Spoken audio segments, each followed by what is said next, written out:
At gameranx, we play pretty much everything. We're not too deeply embedded in company rivalries, so which console, which store, we just like playing games. But sometimes those rivalries are a really good laugh. Hi folks, it's Falcon, and today on gameranx, 10 Xbox and Sony spats that were actually funny. At number 10, that one time Microsoft offered people $100 to ditch their PlayStation 3 for an Xbox One. Now back at the end of the Xbox 360 and PS3 era, Microsoft had done a pretty fair amount of stuff to get people to think, wow, Xbox One isn't really going to be directed towards gamers. PlayStation is. So, given that they're Microsoft and have all of the money you could possibly ever ask, they were like, well, let's just give stuff away to get people in on the new system. You see, at the immediate launch of the consoles, there was not so much rivalry. Everyone's congratulating each other, like literally flat out congratulating each other on the new console generation. And then Microsoft realized they were not going to do nearly as well as Sony was. So they were like,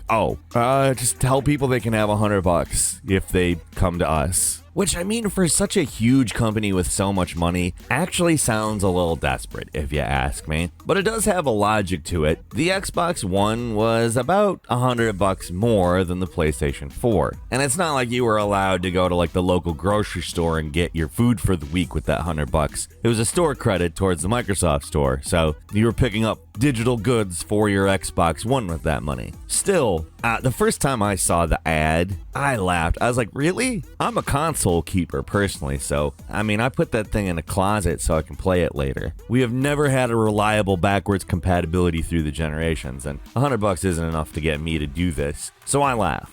At number 9, Microsoft, if you remember, initially went really hard into the idea that they were going to have a handle on how you handled your games. They had a whole bunch of DRM stuff that they announced at the very start. They had to go back on that because everybody took advantage of that. It wasn't just like a consumer backlash. All of the other companies was like, you're doing that? Oh, we are going to make you look bad for doing that.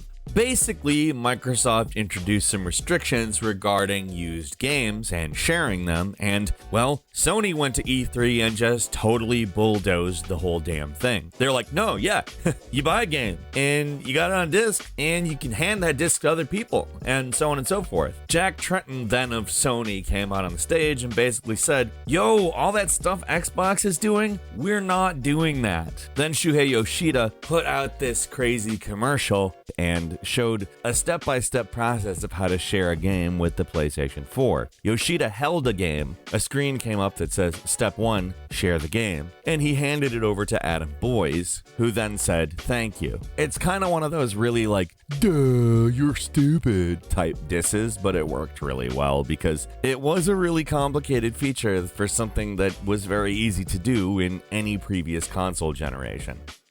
At number 8, do you remember when crossplay became a really important issue? When every single person realized that there is no reason for them not to be playing with each other on games that are cross-platform? Yeah, it's not just that everybody suddenly wanted that. Everybody wanted that all along. But it doesn't really matter what people want. It matters what companies want. And Epic Games wanted everybody playing Fortnite, together. And they got their way with Microsoft and Nintendo, who were happy to adopt the policy for Fortnite. People were playing the games with each other. Same goes for Minecraft. And they started releasing trailers and tweets just throwing tons and tons of shade at Sony. Now, what kind of bugs me, like I said, it doesn't really matter what gamers want, unless they can make it look like it's about what gamers want, which is what all these companies did here. Like an Xbox executive, for instance, said, oh, it's a shame that Sony's very behind in many, many ways. Sony is still not listening to gamers. Which, to be fair, like, Sony wasn't, but neither was anybody else. Like I said, this was because Epic Games wanted Fortnite crossplayed on everything, and everybody knew the demand was there because it's always been there with every single cross-platform game where you have multiplayer. Still, it was a dick move that it took Sony so long, especially given all of the crap that they gave Microsoft for quote-unquote not listening to gamers and not being gamer-centric with the Xbox One. Yeah.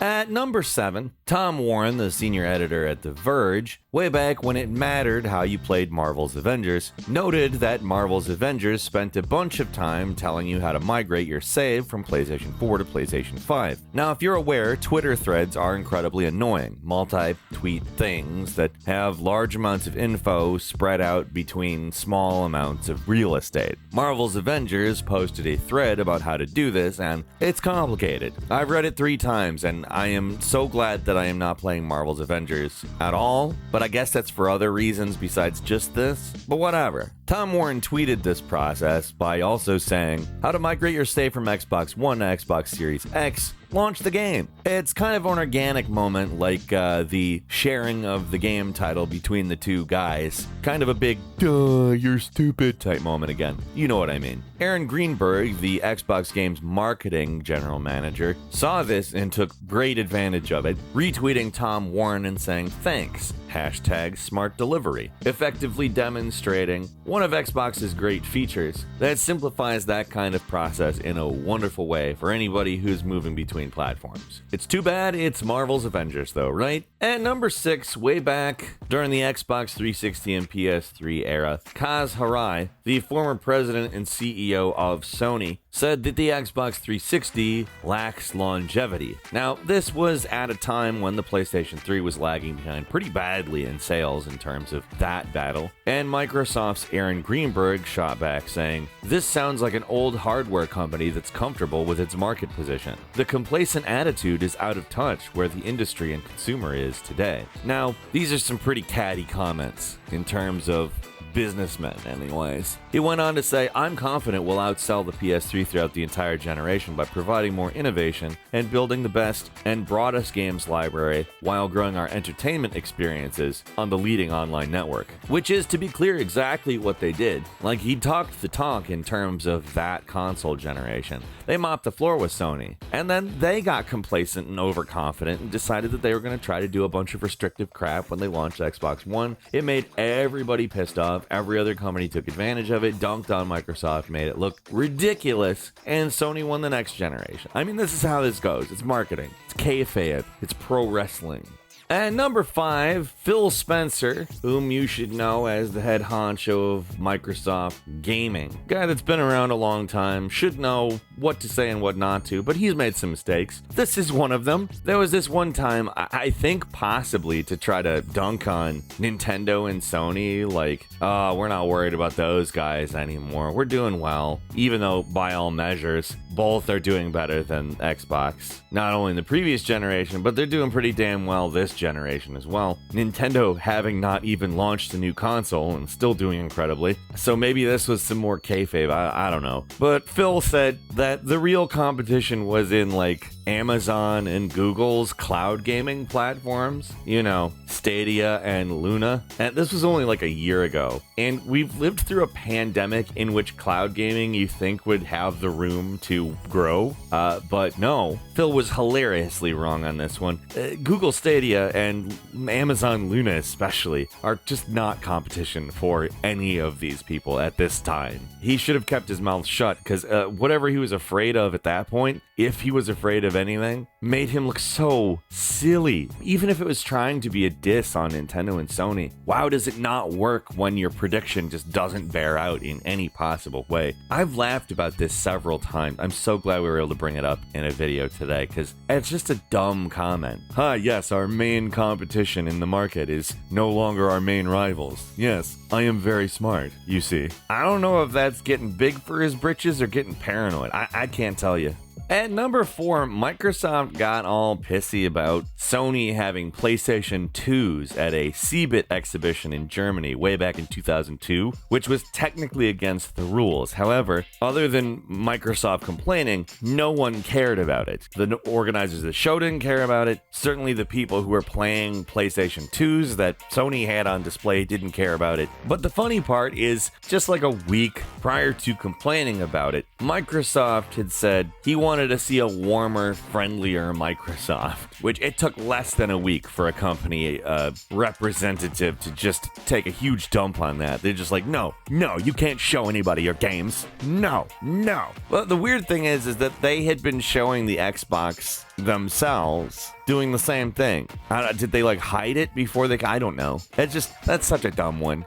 And number 3, Kevin Butler of Sony made fun of the Xbox 360 Kinect. Well, because the Kinect is the Kinect. It made the Xbox more expensive, it was not optional, and in terms of being a little bit limited, it was that as well. Sony had a motion control solution as well called the PlayStation Move, which was 2 controllers that had gyroscopes in them, as well as a tracking ball on the top, and buttons. They were really proud of the buttons. I'm not saying that to be dismissive, because basically they were very dismissive of Microsoft for not having buttons, making you use your hand as a gun. I don't know, I don't love motion control games, but they definitely demonstrated that the PlayStation Move is better for more traditional types of games that might implement motion control than the Kinect is.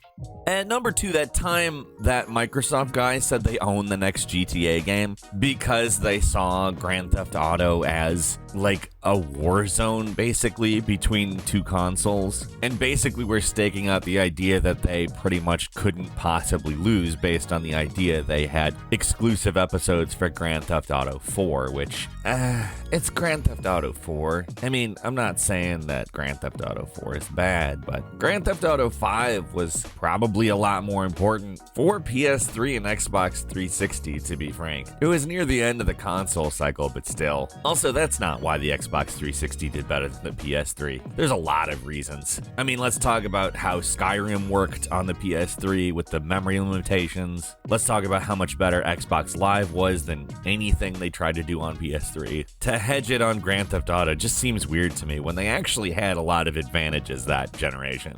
At number 1, Phil Spencer basically said that nobody was asking for virtual reality back in 2019, and Shuhei Yoshida responded by saying, "We oftentimes work hard to make things that no customers were asking for." And the guy, I mean, he really did go ahead and say some incorrect stuff. He said nobody's selling millions and millions of VR headsets, despite the fact that at the time he said that, Sony had sold 4.2 million VR headsets, which is, millions and millions. Yoshida just basically swatted it. I was like, yeah, we always work for stuff that nobody's gonna buy. Yeah, Yoshida's probably correct. VR is probably a thing, and Phil probably was just being a little bit bitter. But what do you think? Leave us a comment, let us know. If you like this video, click like. If you're not subscribed, now's a great time to do so. We upload brand new videos every day of the week. Best way to see them first is, of course, a subscription, so click subscribe. Don't forget to enable all notifications, and as always, thank you very much for watching this video. I'm Falcon. You can follow me on Twitter at Falcon the Hero. We'll see you next time, right here on gameranx.